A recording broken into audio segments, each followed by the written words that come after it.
Leviticus chapter 26. You shall not make idols for yourselves, or erect an image or pillar, and you shall not set up a figured stone in your land to bow down to it, for I am the Lord your God. You shall keep my Sabbaths and reverence my sanctuary. I am the Lord. If you walk in my statutes and observe my commandments and do them, then I will give you rains in their season, and the land shall yield its increase, and the trees of the field shall yield their fruit. Your threshing shall last to the time of the grape harvest, and the grape harvest shall last to the time for sowing. And you shall eat your bread to the full, and dwell in your land securely. I will give peace in the land, and you shall lie down, and none shall make you afraid. And I will remove harmful beasts from your land, and the sword shall not go through your land. You shall chase your enemies, and they shall fall before you by the sword. 5 of you shall chase 100, and 100 of you shall chase 10,000, and your enemies shall fall before you by the sword. I will turn to you, and make you fruitful, and multiply you, and will confirm my covenant with you. You shall eat old store long kept, and you shall clear out the old, to make way for the new. I will make my dwelling among you, and my soul shall not abhor you, and I will walk among you, and will be your God, and you shall be my people. I am the Lord your God, who brought you out of the land of Egypt, that you should not be their slaves. And I have broken the bars of your yoke, and made you walk erect. But if you will not listen to me, and will not do all these commandments, if you spurn my statutes, and if your soul abhors my rules, so that you will not do all my commandments, but break my covenant, then I will do this to you.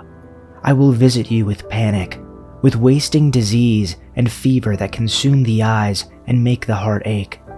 And you shall sow your seed in vain, for your enemies shall eat it. I will set my face against you, and you shall be struck down before your enemies. Those who hate you shall rule over you, and you shall flee when none pursues you. And if in spite of this you will not listen to me, then I will discipline you again 7-fold for your sins, and I will break the pride of your power, and I will make your heavens like iron, and your earth like bronze, and your strength shall be spent in vain, for your land shall not yield its increase, and the trees of the land shall not yield their fruit. If you remain hostile toward me, and refuse to listen to me, I will multiply your afflictions 7 times over, as your sins deserve. I will send wild animals against you, and they will rob you of your children, destroy your cattle, and make you so few in number that your roads will be deserted. If in spite of these things you do not accept my correction, but continue to be hostile toward me, I myself will be hostile toward you, and will afflict you for your sins 7 times over. And I will bring the sword on you to avenge the breaking of the covenant. When you withdraw into your cities, I will send a plague among you, and you will be given into enemy hands. When I cut off your supply of bread, 10 women will be able to bake your bread in 1 oven, and they will dole out bread by weight. You will eat, but you will not be satisfied. In spite of this, if you still do not listen to me, but continue to be hostile toward me, then in my anger I will be hostile toward you, and I myself will punish you for your sins 7 times over. You will eat the flesh of your sons and the flesh of your daughters. I will destroy your high places, cut down your incense altars, and pile your dead bodies on the lifeless forms of your idols, and I will abhor you. I will turn your cities into ruins, and lay waste your sanctuaries, and I will take no delight in the pleasing aroma of your offerings. I myself will lay waste to the land, so that your enemies who live there will be appalled. I will scatter you among the nations, and will draw out my sword and pursue you. Your land will be laid waste, and your cities will lie in ruins. Then the land will enjoy its Sabbath years, all the time that it lies desolate, and you are in the country of your enemies. Then the land will rest and enjoy its Sabbaths. At the time that it lies desolate, the land will have the rest it did not have during the Sabbaths you lived in it. As for those of you who are left, I will make their hearts so fearful in the lands of their enemies that the sound of a wind-blown leaf will put them to flight. They will run as though fleeing from the sword, and they will fall, even though no one is pursuing them.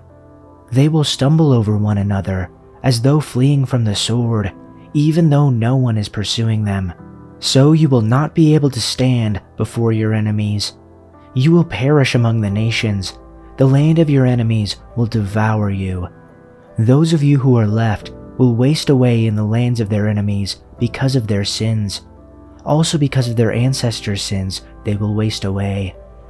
But if they confess their wrongdoing and the wrongdoing of their forefathers, in their unfaithfulness which they committed against me, and also in their acting with hostility against me, I also was acting with hostility against them, to bring them into the land of their enemies, or if their uncircumcised heart is humbled, so that they make amends for their wrongdoing, then I will remember my covenant with Jacob, and I will remember also my covenant with Isaac, and my covenant with Abraham as well, and I will remember the land.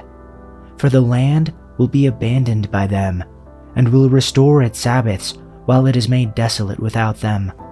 They, meanwhile, will be making amends for their wrongdoing, because they rejected my ordinances, and their soul loathed my statutes.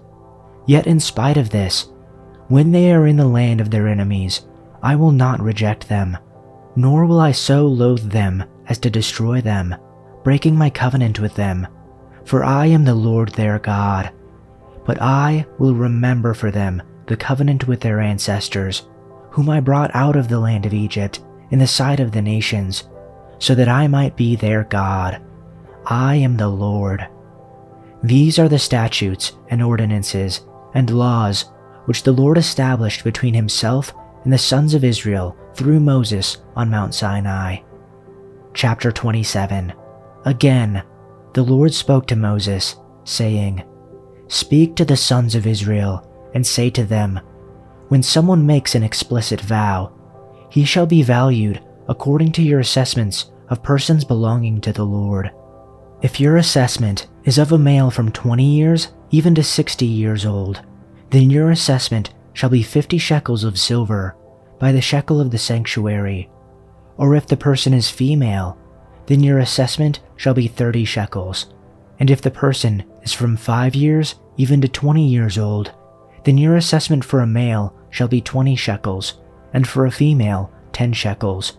But if the person is from a month even up to 5 years old, then your assessment shall be 5 shekels of silver for a male, and for a female your assessment shall be 3 shekels of silver. If the person is from 60 years old and upward, if a male, then your assessment shall be 15 shekels, and for a female 10 shekels. But if he is poorer than your assessment, then he shall be presented before the priest, and the priest shall assess him. According to the means of the one who vowed, the priest shall assess him. Now if it is an animal of the kind that one can present as an offering to the Lord, any such animal that one gives to the Lord shall be holy. He shall not replace it, nor exchange it, a good for a bad, or a bad for a good. Yet if he does exchange animal for animal, then both it and its substitute shall become holy. If, however, it is any unclean animal of the kind which one does not present as an offering to the Lord, then he shall replace the animal before the priest, and the priest shall assess it as either good or bad. As you, the priest, assesses it, so shall it be. But if he should ever want to redeem it, then he shall add 1/5 of it to your assessment. Now, if someone consecrates his house as holy to the Lord, then the priest shall assess it as either good or bad. As the priest assesses it, so shall it stand.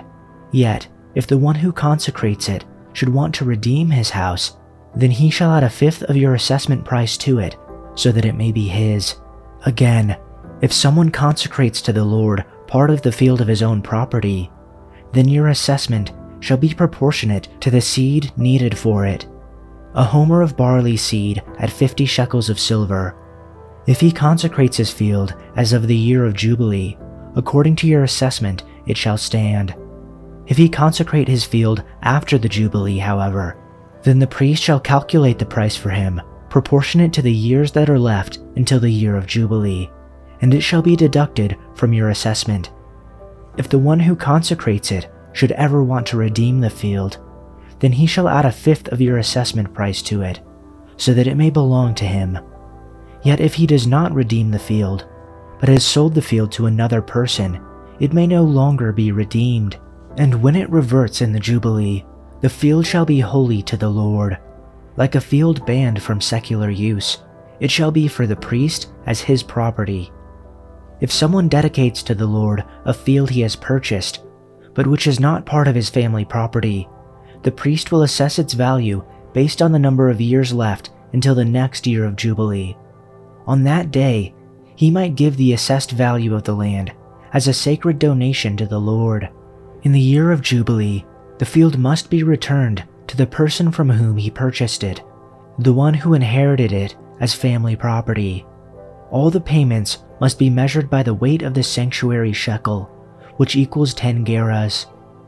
You may not dedicate a firstborn animal to the Lord, for the firstborn of your cattle, sheep, and goats already belong to him. However, you may buy back the firstborn of a ceremonially unclean animal by paying the priest's assessment of its worth, plus 20%. If you do not buy it back, the priest will sell it at its assessed value. However, anything specially set apart for the Lord, whether a person, an animal, or family property, must never be sold or bought back. Anything devoted in this way has been set apart as holy, and it belongs to the Lord. No person specially set apart for destruction may be bought back. Such a person must be put to death. 1/10 of the produce of the land, whether grain from the fields or fruit from the trees, belongs to the Lord and must be set apart to him as holy. If you want to buy back the Lord's 1/10 of the grain or fruit, you must pay its value plus 20%. Count off every 10th animal from your herds and flocks and set them apart for the Lord as holy. You may not pick and choose between good and bad animals, and you may not substitute one for another. But if you do exchange one animal for another, then both the original animal and its substitute will be considered holy and cannot be bought back. These are the commands that the Lord gave through Moses on Mount Sinai for the Israelites.